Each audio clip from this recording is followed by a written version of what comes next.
Dan saudara, menemani Anda dalam liputan khusus kami, menemani saya di sini, ada dua orang tamu yang sengaja kami undang. Mereka memiliki kapasitasnya masing-masing untuk menceritakan seperti apa sosok mantan Presiden Soeharto.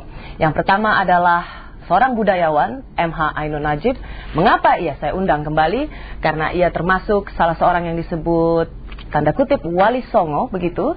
Karena satu di antara beberapa tokoh yang mengikuti detik-detik Pak Harto mengumumkan pengunduran dirinya atau saat-saat reformasi. Dan yang berikutnya adalah seorang analis politik dari Sugeng Saryadi Syndicate. Dia adalah Mas Sukardi Rinakit. Mengapa ia pula saya undang? Karena ia memiliki kapasitas untuk berbicara tentang pemimpin Orde Baru ini, karena ia kerap bertemu langsung, sesuatu yang mungkin jarang bisa dilakukan oleh pihak-pihak lain. Dan karena itu saudara, kita akan mencoba mendapatkan gambaran atau menuntaskan seperti apa kita berbicara soal sosok pemimpin Orde Baru ini. Cak Nun, Mas Kardi, terima kasih sudah bersama saya siang hari ini. Sebelumnya saya ingin tanya dulu sama Cak Nun, tolong ceritakan Cak Nun, tidak banyak orang yang bisa mendapatkan informasi gitu ya. Cak Nun termasuk orang yang berada di istana pada waktu itu, pada saat detik-detik Pak Harto akhirnya mengundurkan diri. 7 orang waktu itu ya Cak Nur ya? 9 orang. 9 orang. Ada Cak Nur, almarhum Cak Nur, Cak Nun, Gus Dur. Gus Dur, ada Pak Malik Fajar, ada Pak Ali Yafi, dan beberapa orang tua. Bisa ceritakan suasana waktu itu Cak Nur? Kalau boleh saya kronologi aja. Jadi itu pertemuan kan bukan Pak Harto memanggil, tapi Pak Harto merespon. Oh, justru itu bukan dipanggil oleh Pak Harto ya? Jadi gini, tanggal 16 Cak Nur, Pak Malik Fajar, saya dan 5 orang menyusun draft saran kepada Pak Harto untuk turun. Kita kasih judul Husnul Khotimah. Ada 4 formula, Pak Harto silahkan pilih. Terus tanggal 17 kita konferensi pers di Hotel Wisata.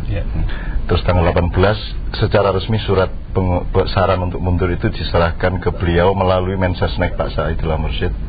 Pak Harto menerima kira-kira siang hari, sore hari beliau mengatakan fine, dia akan terima. Saya potong sedikit. Jadi ini merupakan awalnya adalah surat yang meminta Pak Harto untuk segera mundur. Hanya 4 itu adalah alternatif. Bagaimana atau caranya seperti apa? Tapi intinya mundur saat itu juga. Intinya mundur. Jadi saya kira 4 itu kan berhubungan dengan kompleksitas politik waktu itu. Jadi saya kira tidak terlalu perlu.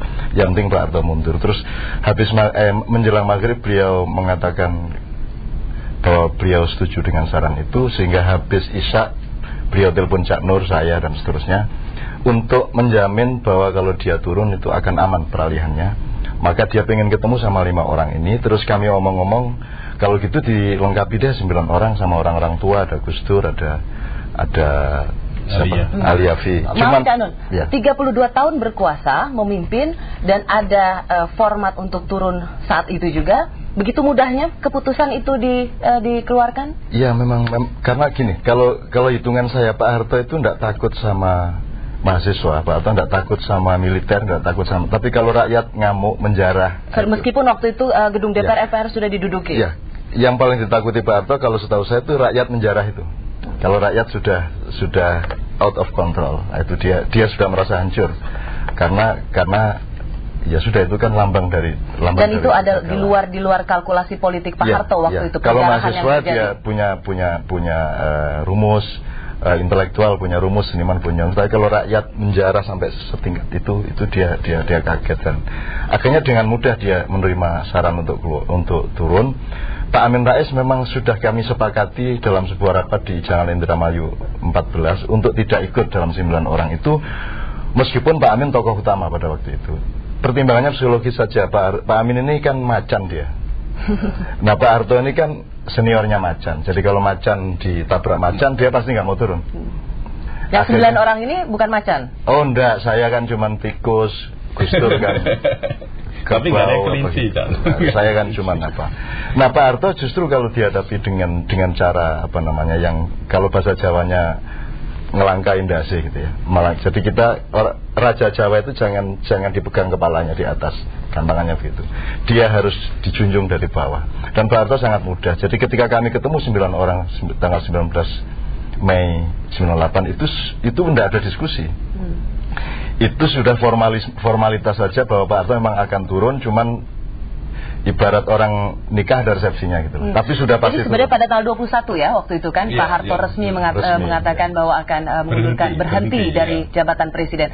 Sesungguhnya itu keputusan yang sudah dibuat beberapa hari sebelumnya. Tanggal 18 malam.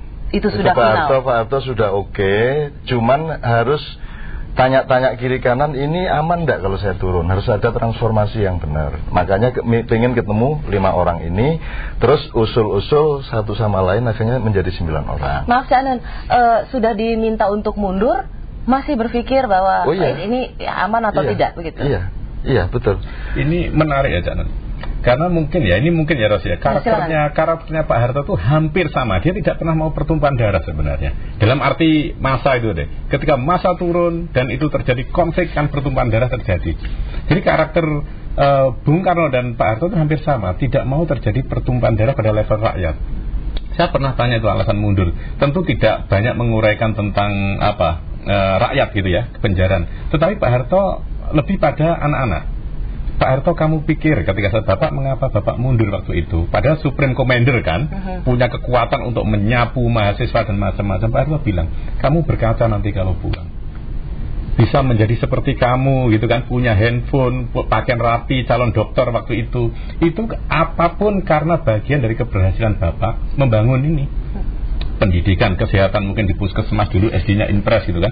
Ketika anak-anak itu pinter, besar, terus mengkritik saya, itu sudah seperti anak-anak saya mengkritik, barangkali itu sudah saya sedih aja, nelangsa, dia pakai bahasa Jawa nelongso gitu, ya sudahlah gitu. Tetapi harus diingat bahwa tidak mudah memimpin republik ini. Tidak mudah. Waktu itu beliau bilang, kamu lihat nanti ke depan. Itu cukup berkesan ya Mas Kardi waktu itu, apalagi bertemu langsung. Iya.